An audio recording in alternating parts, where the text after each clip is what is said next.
क्यों दूसरे का होने नहीं देते, ये उसकी। तो पंच ध्वनि, पांच आवाज।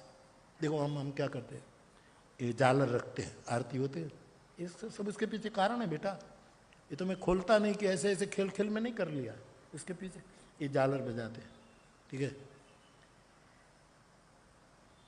हम आते तो शंख ध्वनि होता है, दो ध्वनि, झालर का ध्वनि, शंख का ध्वनि। तीसरा हम नगाड़ा भी रखता है, देखो ये नगाड़े का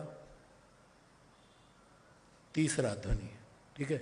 चौथा ध्वनि ये तो हमारा धूपिया वाला है, ये खाली धूपियुत फिरवे છે કે ઘંટડી રાખે છે, ધૂપિયું ફેરવે, હા ઘંટડી રાખે, પાકું કરો ને યાર, આટલા વખતથી છે, મારું ધ્યાન ન હોય પણ તમારું ધ્યાન હોય ને, घंटड़ी राखे, ये चौथा ध्वनि है, ये हमारे वैष्णव साधु का पंच ध्वनि है साहब, हाँ। और पांचवा ध्वनि दोनों जगह घंट है।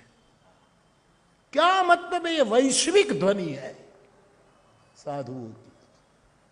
ये केवल पंच ध्वनि वाला केवल अपनी सिद्धियों के लिए नहीं, पंच ध्वनि तो बड़ी तपस्या, विरक्त महापुरुषों के सिवा कोई मायका लाल कर नहीं सकता, ये बड़ा कठिन है साहब। अपने गोपाल बाबा तापते हैं, भगवान विष्णु कि महेश क्या कहते थे, महेश विष्णु तो मोहन बाबा ब्रह्मा जी है।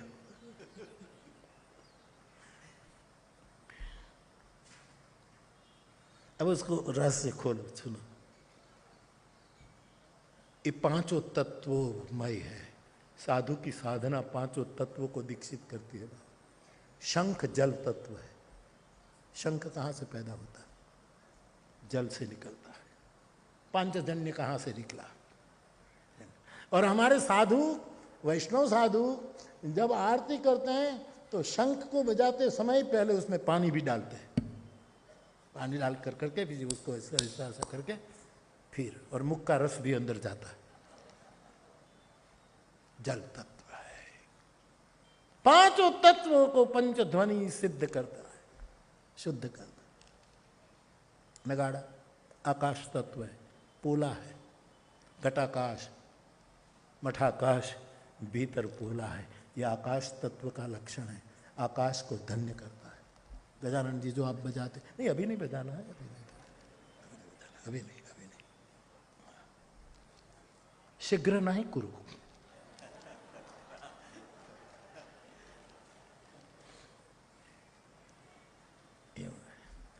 बेटा घंटड़ी अग्नि तत्व है, क्योंकि जब आरती उतरती है तभी घंटी आती है।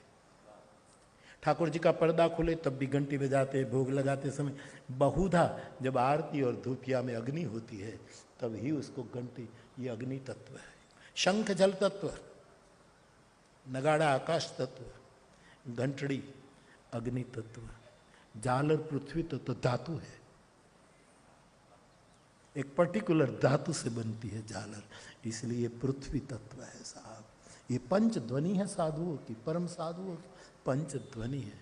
और घंट एक बार बजाओ हवा में तरंग जाते हैं, ये पवन, ये वायु तत्व के साथ घंटनाद, इसके वर्तुल घूमने लगते, पूरा विज्ञान है इसके पीछे। हमने बेकार मंदिरों में आरती नहीं उतारी था, ये पंच ध्वनि की दीक्षा है, पांचों पांच ध्वनि मदद करती है।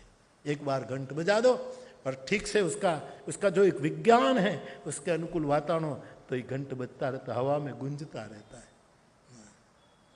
स्विट्जरलैंड में हमने देखा था, गायों के गले में जो घंटियां होती हैं, और पहाड़ियों में गाय स्विट्जरलैंड की घूमती है और घंटियों का आवाज होता है, तो वायु में हम वर्तुल लेते, तरंगाए।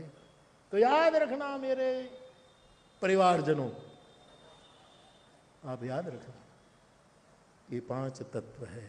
अब जहां मंदिर में पांचों देखो, समझो कोई साधु की पंच ध्वनि है।